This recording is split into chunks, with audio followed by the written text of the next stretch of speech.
Internet আমাদের হাতের মুঠোয়। ইন্টারনেটের ভালো খারাপ দুই দিকই রয়েছে। আর ভালো খারাপ এই দুই দিকই আমাদের জীবনে প্রভাব ফেলে। শুধুমাত্র খারাপটি বাদ দিয়ে ভালোটি গ্রহণ করা খুবই কঠিন।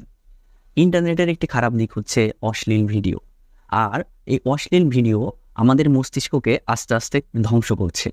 কাঠপোকা যেমন কাঠকে আস্তে আস্তে খেয়ে ফেলে, ঠিক তেমনিভাবে অশ্লীল ভিডিও আমাদের মস্তিষ্ককে খেয়ে ফেলছে। আজকের ভিডিওতে আমরা জানবো কিভাবে অশ্লীল ভিডিও আমাদের মস্তিষ্ককে ধ্বংস করছে।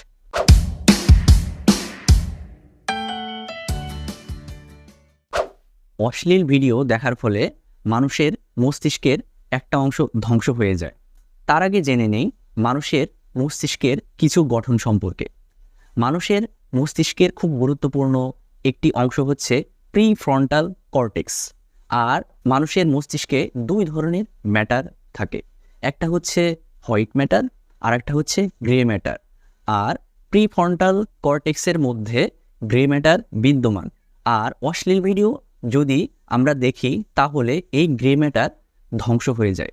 এখন আমরা বলতেই পারি, যদি গ্রে ম্যাটার ধ্বংস হয় তাহলে আমাদের কি ধরনের ক্ষতি হতে পারে। তার আগে আমরা এটা জানি যে গ্রে ম্যাটার আসলে কি কাজটা করে। গ্রে ম্যাটার অনেক ধরনের কাজ করে, তবে তার মধ্যে দুটি গুরুত্বপূর্ণ কাজ হচ্ছে, একটা হচ্ছে ডিসিশন মেকিং করার ক্ষমতা, আর একটা হচ্ছে তথ্য প্রসেস করা। তার মানে আমরা বুঝতেই পারছি প্রিফ্রন্টাল কর্টেক্সের ক্ষতি সাধন ও গ্রে ম্যাটারের ধ্বংসর মানে কি। তার মানে হলো আপনার ডিসিশন মেক করার ক্ষমতা কমে যাবে, আপনি প্রয়োজনীয় জিনিস মনে রাখতে পারবেন না। তাছাড়াও আপনি যদি বিপদে পড়েন তাহলে ওই সময় আপনি সঠিক সিদ্ধান্ত নিতে পারবেন। মাদক দ্রব্য, কোকেন, হিরোইন আমাদের যেমন ক্ষতি করে তার চেয়েও বেশি ক্ষতি করে অশ্লীল ভিডিও। বিষয়টা একটু বোঝার চেষ্টা করি। তার আগে আমাদের জেনে নেওয়া দরকার ডোপামিন সম্পর্কে। আসলে আমরা কম বেশি সবাই জানি, আমরা যখন কোকেন সেবন করি তাহলে আমাদের ডোপামিন ক্ষরণ হয় প্রায় 200%। আর যদি আমরা অশ্লীল ভিডিও দেখি তাহলে আমাদের ডোপামিন ক্ষরণ হয় প্রায় 250%। এখন অনেকে বলতেই পারে ডোপামিন ক্ষরণ কি খারাপ হলো? আসুন একটু বোঝার চেষ্টা করি। ডোপামিনকে আমরা তুলনা করতে পারি ভোল্টেজের সাথে। যেমন আমাদের বাসাবাড়িতে আমাদের 220 ভোল্টের বিদ্যুতে ভোল্টেজ প্রদান করা হয়। এখন 220 ভোল্ট বাসাবাড়িতে যদি 220 ভোল্টের বেশি কারেন্ট আসে তাহলে কি হয়? আমাদের প্রয়োজনীয় ইলেকট্রনিক্স ডিভাইসগুলো ক্ষতি সাধন হয়। ঠিক তেমনইভাবে ডোপামিন ক্ষরণ যদি আমাদের বেশি হয় তাহলে সেক্ষেত্রে আমাদের স্নায়ু এবং মস্তিষ্কের গতিপথের পরিবর্তন আসে, যা আমাদের জন্য ভয়াবহ বিপদের কারণ। ডোপামিন ক্ষরণ যদি খুব বেশি হয় তাহলে আমরা কোনো কাজে খুব বেশিক্ষণ ফোকাস রাখতে পারি না। ঠিক তেমনিভাবে আমাদের ধৈর্য শক্তি অনেক বেশি কমে যায়। বর্তমান সমাজে বেশিরভাগ মানুষই অনেক বেশি পরিমাণে কোনো জিনিসে ফোকাস রাখতে পারছে না। তার পাশাপাশি আমাদের ধৈর্য অন্য যুগের তুলনায় খুবই কম। তাহলে আমরা বুঝতেই পারছি অশ্লীল ভিডিও আমাদের উপর কত প্রভাব বিস্তার করছে।